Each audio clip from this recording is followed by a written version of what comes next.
Hello, drawing 1 and 2 students. I hope that you had a good spring break last week.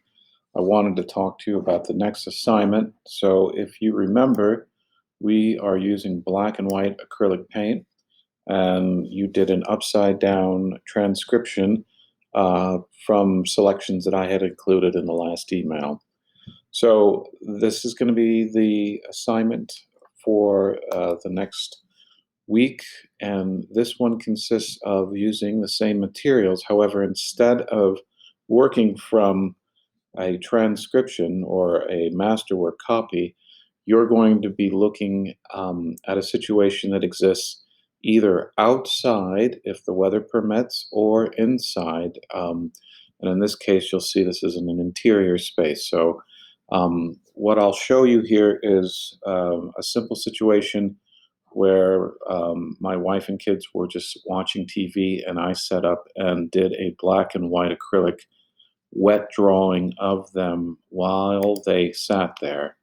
Um, so, what you can see right away is just once again a very cursory line drawing or indication of where things are, not in any kind of exactitude, but rather a simple sense of where things are. You can see that the lines that I'm making or the marks are broken lines. They're not, stiff, paralyzed with fear, trying to nail down exactly where I believe things are because I don't. I'm just trying to feel my way through it. So allow yourself some wiggle room. Um, After you've gotten just a general sense in a very cursory way as to where things are, you can then begin to find patterns of light and dark. So, as you can see, I'm not trying to necessarily describe objects in any kind of exactitude, but rather identify a value, mix that value up, and sequentially find out what the value is next to it. Whether that's to the left, right, above, or below is important.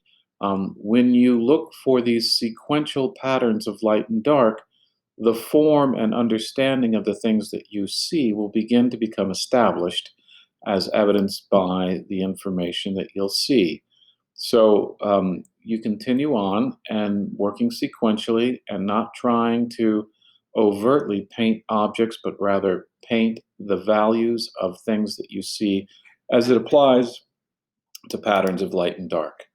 So, as you can tell, once again, working sequentially, threading together or piecing together a kind of puzzle of what it is that you're looking at, and it will undoubtedly come together to describe a situation, and in this case, an interior. So, this was just a simple situation, like I said, where I set up in a place that I could use a small light so that I could see what I'm doing and try to the best of my abilities to find patterns of light and dark that would describe the experience that I was trying to document. So you can see there's nothing about trying to make it smooth or slick, but rather stating facts, visual facts. If that is a light value, right, then this one's dark.